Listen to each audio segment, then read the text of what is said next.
Hi everyone, my name is Jacob Reed and welcome back to my channel. Today, I'll be talking about the second book in the Expanse series called Caliban's War. This is a really great sequel to a really great book. If you haven't seen my review for Leviathan Wakes, which is the first book in the series, it's right above my head right now. But today, like I said, I'm talking about Caliban's War. I don't know if this one was better than the first one or not, because they're both so exciting. I think at the moment, I gotta say this is a little bit better, just a tiny bit better because of the new characters they introduced. I like them better than Middle, even though Middle is also a nice character. Um, the number of viewpoint characters in this book expanded from 2 viewpoints to 4, so it's literally expanding. Pun intended. Holden, who was the only viewpoint character returned from book 1, is slowly getting dehumanized to violence, desensitized to violence, the same way that Middle had already become by the time book 1 came. So Holden is slowly turning into Middle, and now that Middle's back, I'm hoping that we could get more development on that in book 3. Moving on to Prax, he was a typical hero, you know? His motivation was mainly just to rescue his daughter. Very good guy. Probably my least favorite of the viewpoint characters, but he was still very likable. Avasarala, though, she was my favorite character by far in both novels. She's a very complex character because, on one hand, she's a really highly respected, stone cold politician, but she's also a loving wife and a loving mother and a kindly old grandma. I love how much she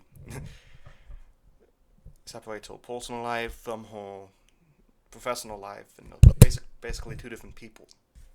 Um, I love how much she swears, very untypical for somebody who's in their 80s, especially a politician. So it was very great character, very entertaining.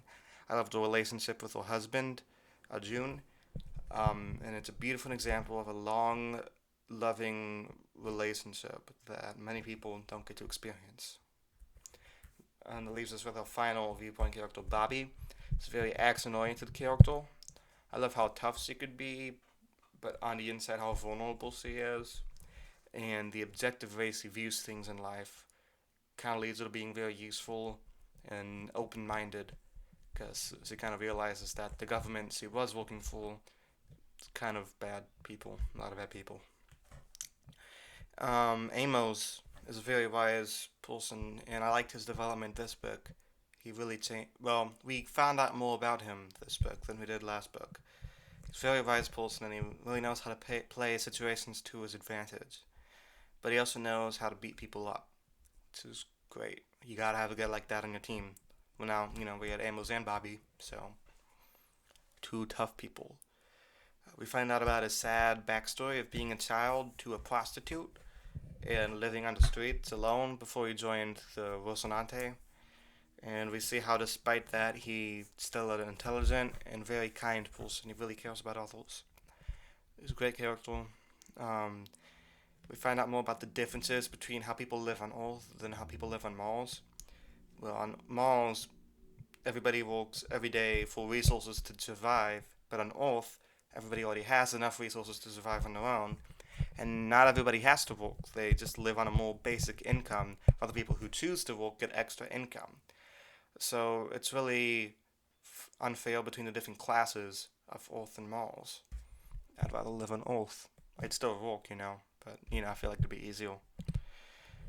Um, I never really trusted Fred Johnson, even though we know that he wasn't behind those attacks. He's still a pretty shady dude, you know. The way he confronted Holden about it, he's kind of let the power get the best of him, go to his head a bit. So I'm interested to see where he goes in book 3. He's a really interesting character, but I cannot trust him at all. Kind of like Littlefinger from Game of Thrones. I like when Bobby spoke up against the bureaucrats who about them not doing anything to solve the problems, even though the consequences led Bobby to be ignored and how nobody in that council liked her anymore. They all looked down upon her because he said those things. Bobby's relationship with Avasarala was hilarious. It was nice seeing Avasarala slowly gaining Bobby's trust, and to the point where now Bobby's the only one Avasarala could trust after Avasarala's advisor betrayal. Well, now it's Bobby and her husband are the only people she could trust at this point. We find out how awful of a man Mal was, which gives us more of a context as to why Julie wanted to get away from him so much. I'm glad that Avasarala destroyed his career in the end because he was responsible for most of the probably like 90% of the problems that happened in this book and kind of book one too, because the whole poor molecule thing and how they handled it. I love how everybody in this novel is calling out Holden for all of his bullshit because he's kind of a very selfish character who doesn't really think about others at this point. And it's nice to see everybody calling him out. We got Naomi calling him out, we got Prax, we got the rest of the crew. He starts to realize his problems and he starts to improve himself and try to make things right with Naomi, which they do. So I think the next few books, Holden will try to be a better person, a more giving person, more compassionate, think about others, selfless. You know, the first half of this book, I was really wondering how and when all the characters would meet each other, because the book starts with all four of these characters in different places, doing different things. And by the time we did get all of the characters to meet, I was very satisfied. I like how books do that.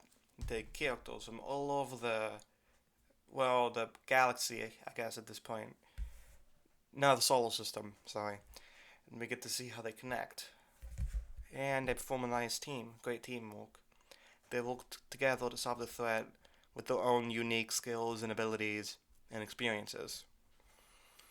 Prax's wife was such a bitch. I think they like paid her or threatened her to say those mean things about Prax, but even then, you should never say those lies about someone. So basically became an Amber Heard, if you know about that, her and Johnny Depp. I also lied about Johnny Depp abusing her, even though it was Amber Heard who was abusing him.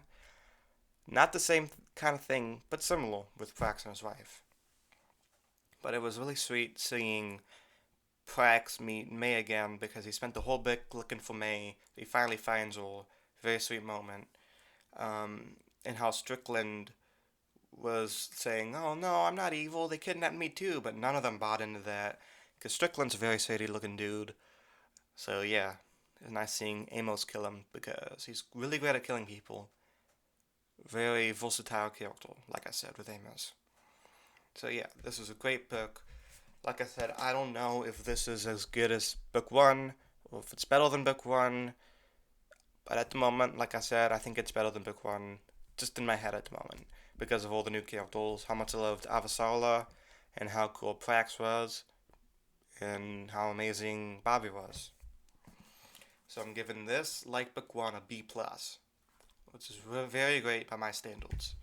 I'll be definitely reading Abaddon's Gate, if that's how you pronounce it. Sorry, the third book in the series. But before that, I have to read this novella called Gods of Risk, which I hold it was released between books 2 and 3.